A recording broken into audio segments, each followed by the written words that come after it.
your day? A defensive lineman take over a game like that?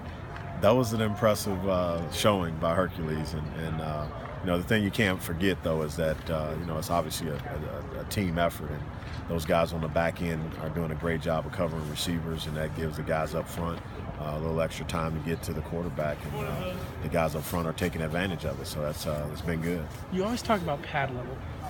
What's make Hercules so unique with his pad level and being able to get so low? Like, why is he such a great technician at that? Well, when you add in the fact that he's got that quick twitch muscle, a great takeoff. So you take a great takeoff with great pad level, and he's strong and he's got great speed. That's a recipe for success on the defensive line. And so it all starts with being low, and as they stay low and they get off the ball, the offensive linemen, I think, have a little bit harder time to block someone like that, because they got to move their feet to cover up that space where he finds his way through there pretty quickly.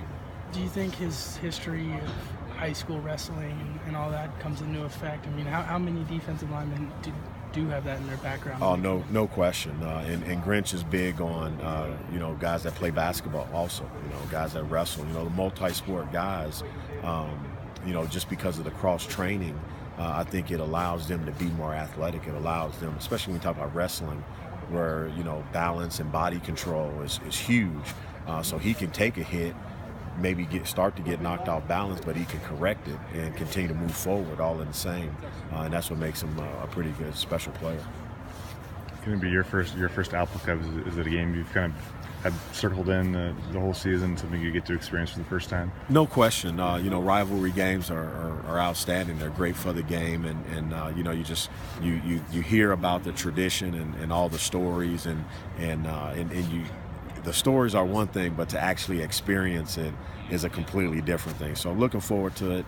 I think it'll be a great atmosphere. If I understand right, it's sold out, and it's the toughest ticket to get in town. So and I think our guys will be ready for it, and I know they'll be ready, and it'll be a great game. I mean, it'll basically be coming down to who represents in the Pac-12 championship game, and that's huge for your last game of the year, last game for the seniors as far as regular season, for it to mean that much. So excited about being part of it, and looking forward to the moment.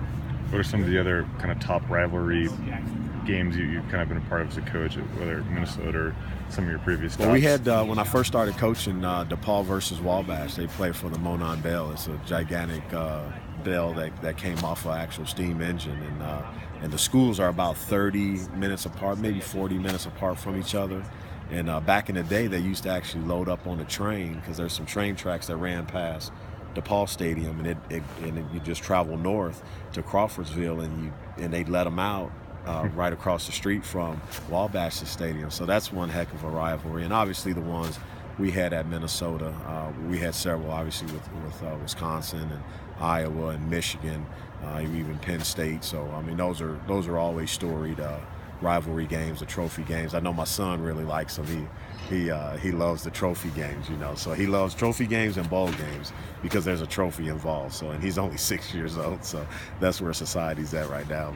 But no, they're looking forward to it, and I think it'll be a great game because again, this is the rivalry game, and I think that's what makes it so special, because there is just one, and it's an in-state rivalry. So there's a lot at stake there. Is there a tendency to maybe want to watch too much film when you have this extra week, and maybe sometimes you have to remind yourself to just kind of shut it off for the day and go back to the next day and not kind of kill yourself watching film and studying too much? Yeah, well, I think you got to take advantage of the bye week and gave the guys a couple of days off to rest their minds and focus on some academic stuff, and I think that's important. And then you kind of get back into your routine, and you gain about an extra day or two on the back end of it, which is always a good thing. But I don't think you can ever watch too much film, and I think our players do a great job of watching film, getting to know their opponent and kind of what to expect when they get out there. And the more you can see it, the better off you're going to be, because it'll become like second nature to you. So. But the bye week where it's placed at for us is great, because get a little extra time to prepare for a great team that we're going to have to go against. When the schedule came out, did you feel the same way about the bye week?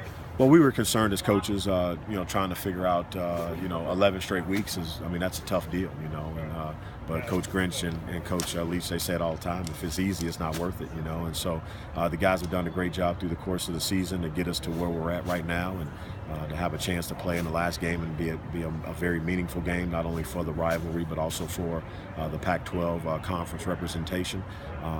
So we were trying to buy days throughout the year. We had those Friday days, and coming back to play on a Saturday, we tried to gain a day there. So we had a plan, and I think the plan worked out very well. And it got us to this point, and so now that we got to here, it's a great placement for the bye week. I'm not sure we would have said that in the beginning, but you can't really control that. And Coach Grinch always says 80-20. Worry about the 80% of stuff that you can control. Can't worry about the 20% you can't. So, and the guys have done a great job of handling the 11-week run that we've had to endure.